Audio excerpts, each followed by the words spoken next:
I was a young and ambitious sales representative working for a large advertising agency. I was doing well, closing deals, and making my boss happy. However, things changed when I was assigned to work under a new manager. This manager was one of the most unethical individuals I had ever encountered in my career. He would often order his sales reps to do things that would increase his bonuses, regardless of what the clients wanted. For example, if a client decided to buy product XYZ and their spend was $2,000 a month, he would want the agent to put up products ABC and keep the spend at $2,000, even though the client didn't agree to that. If a client noticed, it could cost us our jobs. I was the guy who refused his demands. He would tell me to cheat the client and I would refuse. He would get mad, but I wouldn't care. I knew what was right, and I wasn't going to let him push me around. This went on for quite some time until one day something happened that changed everything. I had just upsold my largest client, making him even larger. But I didn't sell the products my boss wanted me to sell. He demanded I switch things around, but I refused. I told him I sold the client XYZ, and that's what we agreed to. I wasn't going to change that without the customer's permission. His exact words were, "Fuck the customer, this is your largest client. I need him on ABC, or I'm not going to make my number." I knew I had to do something about this. That's when I remembered something. I lived in a one-party consent state, which meant that as long as I was aware that a conversation was being recorded, I could record it without informing the other party. So I decided to record our conversation. After confirming he was dead serious about firing me, I said, "If you do that, I'll have your job by the end of the month." I went home thinking he wouldn't go through with it. But sure enough, the next morning I was locked out of all our systems. I called tech support and found out I had been fired. That's when I decided to call our regional vice president and tell him about the recordings I had. Remember, my boss ordering me to do unethical things wasn't uncommon. So I met up with my RVP and played 6 different recordings that I had saved, showing my manager was pushing his agents to break the law. To my surprise, my RVP leaned back in his chair and let out a sigh. He knew he had to fire my manager. Having a sales manager who was forcing his reps to break the law was just bad business. At which point I asked for my job back. He agreed that I would get my job back and asked me to take the week off and call him on Monday. He told me he'd talk to payroll and make sure I got paid for this week as well. He fulfilled all of his promises with me, although I missed a payday. I got back pay later, so I was fine with that. That Monday, I walked into our Monday morning meeting and my RVP was there. He informed the entire team that my boss had been fired and why. He also mentioned that if anyone wanted to apply for his job, there was now an opening. So I applied for it, and after 3 rounds of interviews, I got my promotion. Sure enough, I was right.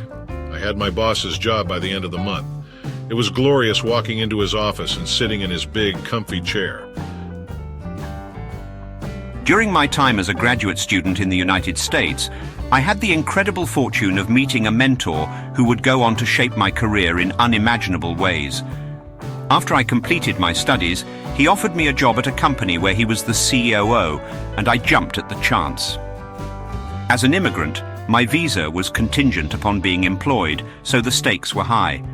But with my mentor's guidance, I quickly rose through the ranks and began to make a name for myself. However, my ascent was not without its challenges. The CEO of the company had plans to sell it to a larger British firm, and in order to secure the best price, he was determined to maximize revenue in the short term. Unfortunately, his ego was matched only by that of the sales VP, who saw me as a threat to her own ambitions. She was convinced that I was too young and inexperienced for my job, and she made it her mission to sabotage me at every turn. One of my primary responsibilities was to ensure that the company was in compliance with the terms of use for the data we purchased from our suppliers. This meant making sure that our customers used the data in the pre-approved manner, that our engineers encrypted the appropriate data for each product, and that we reported usage and sales accurately so that our suppliers could bill us accordingly. Unfortunately, the CEO and sales VP had other ideas. They approved deals that allowed customers to use the data in ways that breached our supplier contracts and underreported sales to the supplier. This was all part of a plan to pad the company's revenue and secure a bigger payout when it was sold. When I initially brought up the issue, I thought they might have simply made an honest mistake with the contract terms. But when they threatened to fire me and have me deported if I didn't go along with their scheme, I knew that something was seriously wrong.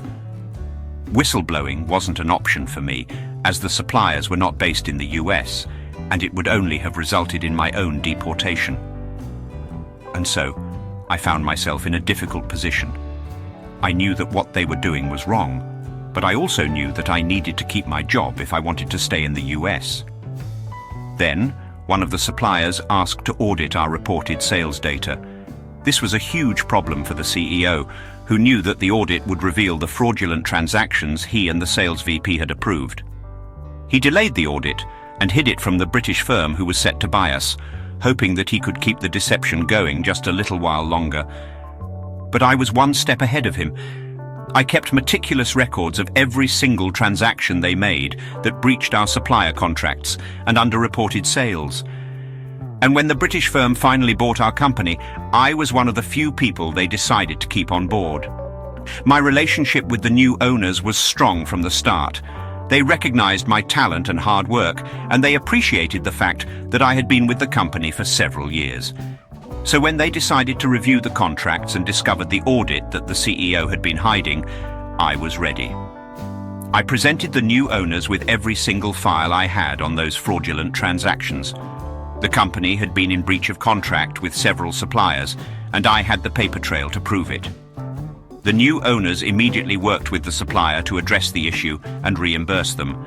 They then claimed that this additional expense had been incurred before the purchase, since the audit predated it, and they deducted it and the revenue based on it from the company's total value. 6 years ago, I applied for a job as a bar manager at a new restaurant that had just opened in my area in Ontario, Canada. I was told that the owner had some issues with her liquor license being revoked at a previous establishment, and there was a stipulation that required her not to be on site or involved in the business in any capacity for any reason. In order to get another liquor license, she needed to hire a manager with 5+ years of experience and a Smart Serve certificate to run and be responsible for the bar. Despite the apparent red flags, I accepted the job and its terms. However, when the restaurant bar opened, everything quickly fell apart.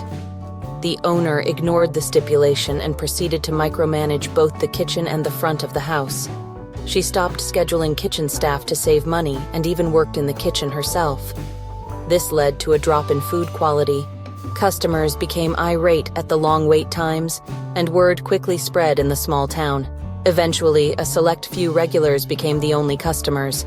More hours got cut, waitresses and kitchen staff were let go, and the owner was now drinking at the bar while waitressing and cooking. This was all in a matter of a month. One night, a large group of boaters came in, and they were both very clearly underage and very clearly over-intoxicated. I immediately cut them off, but the owner's husband served them anyways, ignoring the rules. The next day, the owner accused me of stealing $50 out of the till the night before. I knew this to be a lie, and it was easily disproven since there was a camera located directly above the till that was synced to the time code on the POS. However, I was fired on the spot. I 100% believed this was because I was refusing to serve customers, and thereby damaging their bottom line. I was distraught that she used this lie she made up as an excuse to fire me. Because the stipulation of her having her liquor license was me working at the bar as manager, I emailed the Liquor Control Board when I got home and informed them of the rules being broken at the bar. A liquor inspector came to meet me later that week and took a statement. He then paid a surprise visit to the bar and witnessed all of the things that I informed him, including the owner both being on site and being involved in the business, serving minors and serving intoxicated persons. The liquor inspector slapped them with a very large fine, north of $50,000. Their liquor license was suspended, and the owner was too broke to pay the fine and was forced to close the restaurant. I received death threats from her for a while after that, but the revenge was absolutely worth it. Please like and subscribe for more videos like this one. Thank you.